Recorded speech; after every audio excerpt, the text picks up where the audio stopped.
휴가에서 돌아온 그녀와 함께합니다. 진실탐사그룹 셜록 이명선 기자와 함께 뉴스 쟁점들 짚어보죠. 잘 다녀오셨습니까? 네, 아주 잘 다녀왔습니다. 네, 셜록의 이명선입니다. 얼굴이 많이 좋아졌어요. 네. 뉴스 시작합니다.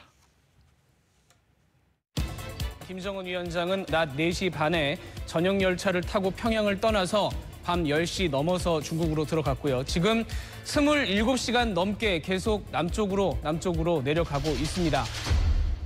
네, 주말 내내 김정은 위원장의 열차, 기차가 아주 큰 화제였습니다.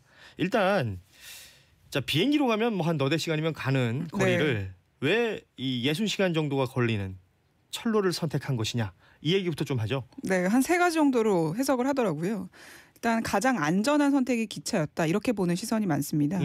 그리고 두 번째 시선은 그 북중 혈맹 관계를 과시한 거다, 이렇게 보더라고요. 중국과의 혈맹 관계를. 네, 맞습니다. 김일성 할아버지죠. 할아버지가 1958년에 베트남 방문할 때 중국 광저우까지 열차를 이용한 후에 항공편을 이용해서 하노이를 이동했거든요. 네. 그 정통적인 방식을 이용한 거다, 이렇게 보는 시선이 있었고, 그다음에 세 번째는 산하을 이동을 하면서 홍보 활동 효과도 톡톡히 누렸다, 이렇게 분석을 했습니다. 사실 뭐 지금 전 세계가 이 기차가 어디로 어떻게 이동하는지를 지금 지켜보고 있는 것이니까. 그리고 베이징을 들러서 시진핑 주석을 만날지 이게 관심사였는데 결국은 만나지 않았습니다. 그러니까 미국을 자극시키지 않으려고 그런 것 같은데요.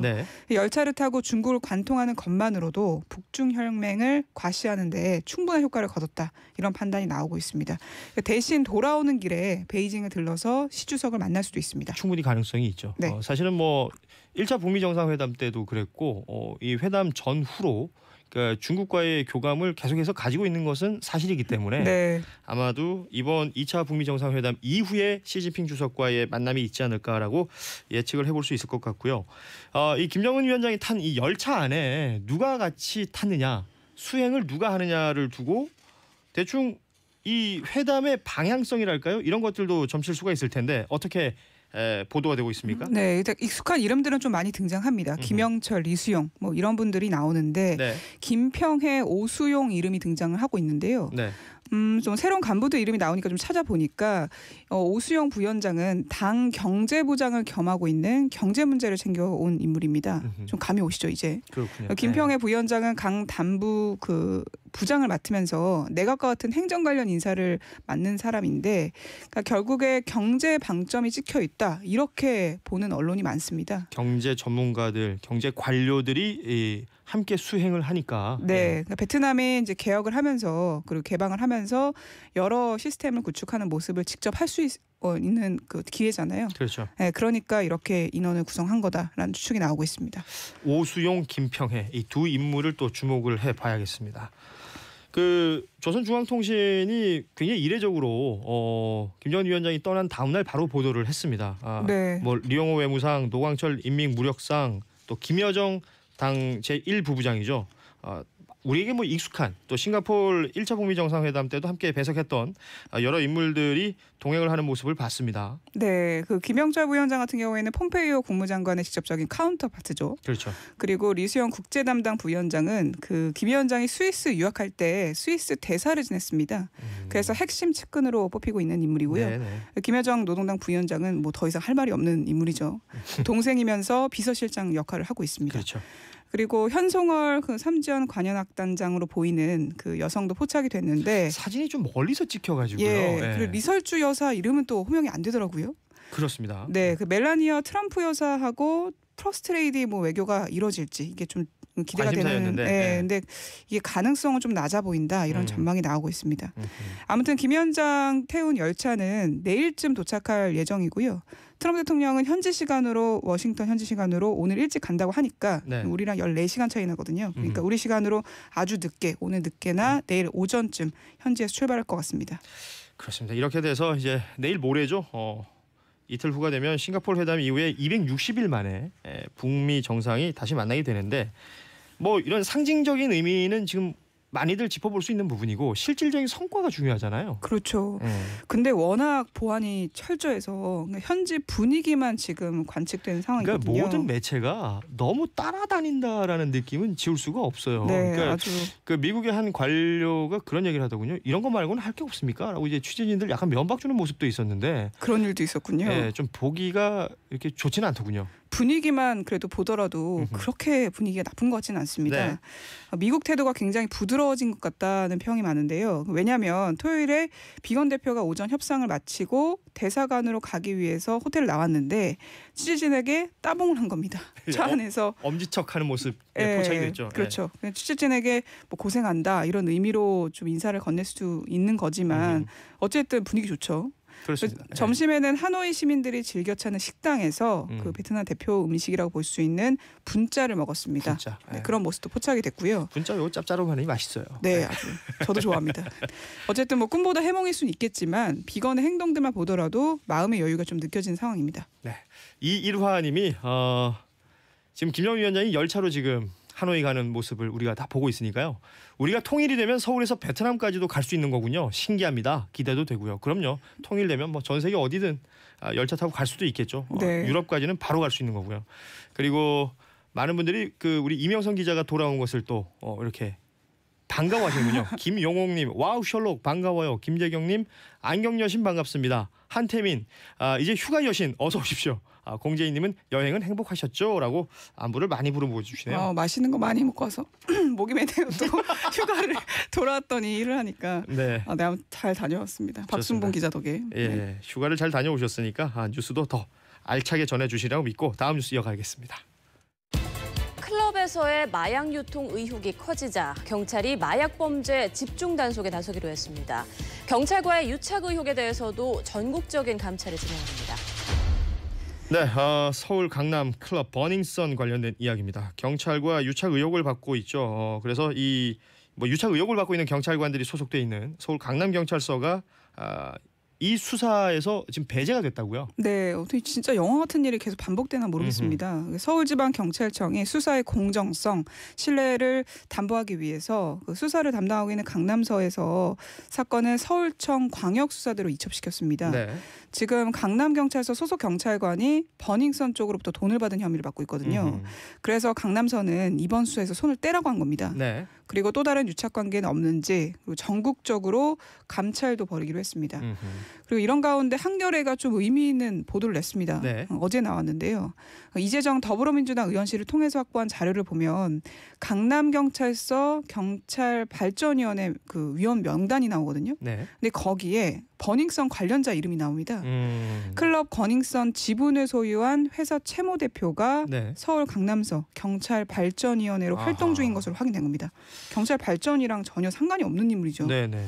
이 사람이 누구냐면 르 메르디앙 서울 호텔을 소유하고 있는 전원산업의 대표인데요. 이 전원산업을 또 설명드리면 그 버닝썬 엔터테인먼트가 설립됐을 때 네. 2,100만 원을 출자하고 10억 원을 대여한 회사입니다. 그렇군요. 네. 어허. 버닝썬 자본금이 5천만 원이었는데 그럼 계산을 해보면 지분 관계가 아직도 유지되고 있다면 최 대표가 대충 한 42% 그 지분을 가지고 있는 거거든요. 큰 지분을 가지고 있는 사람이요. 네, 근데 이런 사람이 강남서 경찰발전위원회 활동 중이었던 겁니다. 그래서일까요? 이 버닝썬하고 이 특수관계에 있는 이 회사 대표가 경찰의 민원 창구 역할을 한 것이 아니냐 이런 의심이 나올 수밖에 없는 거죠. 네, 또 다른 인물이 나오는데 이모 공동대표입니다. 이 사람은 버닝썬 개장했을 때 역시나 전원산업 사내 이사로 활동을 했었는데요. 네. 이 공동대표는 그 버닝썬의 미성년자 출입 사건을 무마하기 위해서 전달책을 통해서 경찰에 돈을 건넸다는 의혹을 받고 있습니다. 좀 계속 수상한 부분이 나오고 있죠. 네. 그래서 전달책 이모 씨가 한겨레하고 통화를 했어요. 그 내용을 보면 그 전직 경찰도 등장을 하는데 말을 좀 가져와서 말씀드리면 정직 경찰 출신 강모 씨로부터 강모 씨 지시로 이 공동대표로부터 돈을 받아서 경찰에 전달했다. 이렇게 설명을 하고 있습니다. 이 일련의 과정이 2천만 원을 받았고 호텔에서 전했고 그런데 수사관들한테는 30만 원씩 팀장급에게는 100만 원 이런 식으로 지금 돈이 전달됐다는 구체적인 금액까지 쭉 나오더라고요. 그 정말 푼돈이죠 생각보다. 예. 아니 그러니까 2천만 원 줬는데 이게 실제 수사관들한테 30만 원 갔다니까 중간에 얼마나 많은 돈들이 또 여기저기로 샜을까. 배달 사고가 있었던 거죠. 또 조사할 상황이 좀 많은 상황입니다. 자, 버닝썬 수사가 급물살을 타고 있는데요. 이 버닝썬 사건을 계기로 해서 어쨌든 이 경찰이 마약류를 이용한 성범죄, 우리 흔히 뭐 GHB 물뽕이라고 얘기했던 이 부분에 대해서 강력한 단속을 예고했습니다. 네, 3개월 동안 하겠다고 했는데 이번엔 진짜 잘 돼야 될 것 같은데요. 1차 범죄, 2차 범죄, 3차 범죄 이렇게 좀 나눠서 집중적인 어떤 조사를 하겠다고 했습니다. 1차 범죄가 뭐냐면 뭐 밀반입한 것들을 말하고 2차 범죄는 그 마약류를 이용해서 성범죄를 저지른 걸 말하고요. 그다음에 3차 범죄는 2차 범죄를 확보한 불법 촬영물을 성범죄 영상물을 유포하는 걸 말하는데 이게 전부 다 밀접하게 연결돼 있거든요. 그래서 이거를 조사한 후에 종합적인 대책을 수립하겠다 이렇게 밝혔습니다. 네, 뭐 버닝썬뿐만 아니라 전국적으로 뭐 경찰과 어떤 이런 업소들이 유착이 만약에 돼 있다는 거. 이건 있어서는 안 될 일이기 때문에 그렇죠. 관련자를 엄중하게 처벌해야 됩니다. 그렇습니다. 이 관련된 뉴스들 나오는 대로 또 전해드리도록 하고요. 다음 뉴스를 살펴보겠습니다. 전국 15개 시도 광역 단체장들이 정치권의 5.18 민주화운동 폄훼 발언과 관련해 규탄 성명을 발표했습니다. 5.18 민주화운동은 대한민국 민주주의 발전에 있어 가장 빛나는 역사라면서 5.18에 대한 폄훼나 왜곡은 대한민국의 법과 민주주의를 부정하는 행위라고 밝혔습니다. 연일 이 5.18 관련된 각계각층의 목소리들이 나오고 있습니다. 전국 시도지사들이 어제 5.18 민주화운동의 올바른 인식과 가치 실현을 위한 시도지사 공동 입장문이라는 것을 발표했습니다. 이 내용 살펴보겠습니다. 네, 박원순 서울시장을 비롯해서 15개 시도 광역단체장들이 공동 입장문을 냈는데요. 권영진 대구시장하고 이철우 경북지사는 빠졌습니다. 그러니까 자유한국당 소속이죠. 두 분 다. 민주당 소속 14명하고 그다음 무소속인 원희룡 제주지사가 동참했습니다. 조금 내용을 설명드리면 박원순 시장이 입장문 발표 배경에 대해서 이렇게 설명하더라고요. 5.18 망언 문제는 광주만의 문제가 아니다. 대한민국 전체 문제다. 이렇게 얘기를 했고요. 이용섭 광주시장은 아주 강하게 호소했습니다. 1980년 5월에 자행된 총칼 학살이 망언 학살로 이어졌다. 이렇게 얘기를 하면서 한국당은 새 의원, 그러니까 김진태, 이종명, 김순례 의원이죠. 이 새 의원을 제명 조치하고 국회 특별법 제정하라. 이렇게 밝혔습니다. 이게 지금 15개 시도 광역단체장이라고 설명을 드렸는데 이 중에 권영진 대구시장 같은 경우에는 지난주에 저희도 뭐 뉴스 전해드렸습니다만 그 이용섭 광주시장한테 문자 메시지를 보내가지고 이 5.18 망언 관련해서 사과도 하고 뭐 위로의 메시지를 보냈었거든요. 저 한국당 소속 대구시장으로서 뭐 이 시장하고 광주시민에게 충성심으로 사과드린다 이렇게 말했죠. 그런데 이번 이 입장문 내는 데는 참여를 하지 않았군요. 네, 그래도 그 박원순 시장을 비롯해서 이 입장문에 어떤 동참한 시장들 보면은 약간 권 시장의 상황을 두둔하는 것 같습니다. 상황을 이해하는 것 같은데요. 박원순 시장의 말을 가져오면 권 시장은 망언이 부적절하고 굉장히 유감이라는 거라고 생각하는 건 맞다. 근데 한국당 소속 당인으로서 공식적으로 이름 올리는데 약간 어려움이 있었을 것으로 생각된다. 이렇게 얘기를 한 겁니다. 이용석 광주시장은 직접 문자를 받았었죠.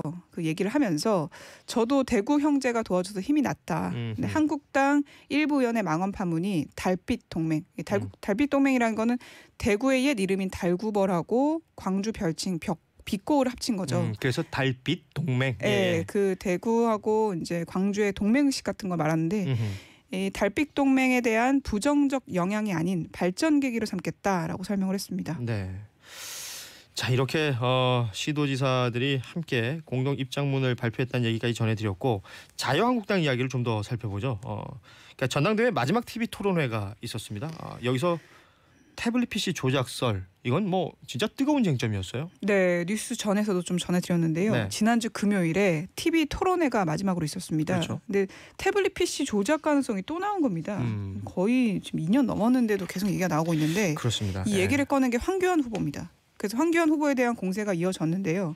황 후보에 대한 그 어떤 공세가 이어졌는데도 황 후보가 대답을 회피하니까 비판이 계속해서 쏟아져 나왔습니다. 그러니까 오세훈 후보가 먼저 말했죠. 태블릿 PC 조작 근거가 뭐냐 이렇게 계속 물으니까 나중에는 황 후보가 제 의견은 지난번에 말씀드렸다라고 하면서 그 대답을 피한 겁니다. 계속해서 이런 톤이 유지가 되고 있어요. 황교안 후보 같은 경우에는. 네, 그래서 오 후보는 어제 기자 간담회까지 열어서 얘기를 더 보탰는데요. 황교안 후보는 태블릿 PC가 조작됐다는 가짜 뉴스를 믿는 일부 보수층에 편승했다고 볼 수밖에 없다. 그리고 일부 보수층에 편승해서 정치적 실리를 취하는 건 정치적 지도자로서 결격 사유다라면서 강하게 비판을 했습니다. 네. 근데 여기에 대해서 황 후보는 별다른 입장을 보이지 않는데 계속해서 이제 그 TV 토론을 보면 문재인 정권과 맞서서 힘을 합치자, 우리 싸우지 말자 이렇게 얘기를 하고 있습니다. 당시에 그러니까 이제 국정농단 당시에 이제 뭐 법무부 장관, 국무총리 그리고 그 이후에 탄핵 이후에는 대통령 권한 대행까지 했던 사람이기 때문에 그때 그 사안들을 어떻게 바라보고 있는지 그 관점이나 이런 부분들이 중요한 부분이 될 텐데 네. 이런 얘기들을 하고 있는 것이고 뭐 이 전당대회 관련해서는 뭐 지금 사전 투표까지 진행이 됐고요. 계속해서 그 절차들이 진행이 될 텐데 이게 또 아시는 것처럼 날짜가 27일 북미 정상회담이랑 같은 날이라서 그 결과 나오면 뉴스의 앞부분은 아닐 것 같고 네. 뒷부분에 아마 전해드릴 수 있을 것 같습니다. 짧은 뉴스 메르스 관련된 이야기를 해볼 텐데 2015년에 이 메르스 관련돼서 뭐 많은 분들이 좀 안타까운 일들이 있었죠. 이 관련된 이 유족들이 국가 등을 상대로 낸 손해배상 청구 소송에서 이겼습니다. 네, 그 삼성 서울병원 상대로 그 소송을 걸었는데 사실 병원이 매개가 됐었거든요 그때. 그렇죠. 그래서 병원이 피해를 방지할 의무를 게을리했다며 소송을 제기했는데 일부 승소했습니다. 재판부는 이렇게 판단했는데요. 부실한 역학조사로 환자가 메르스에 감염돼서 목숨을 잃었다. 역학조사 간에 최소한의 성의만 있었더라도 상황이 나았을 것이다. 이렇게 판단하면서 판결을 내렸습니다. 네, 자 유족들에게 1억여 원을 지급하라. 원고 일부 승소 판결을 냈다라는 부분까지 전해드렸습니다. 진실탐사그룹 셜록 이명선 기자였습니다. 고맙습니다. 네, 감사합니다.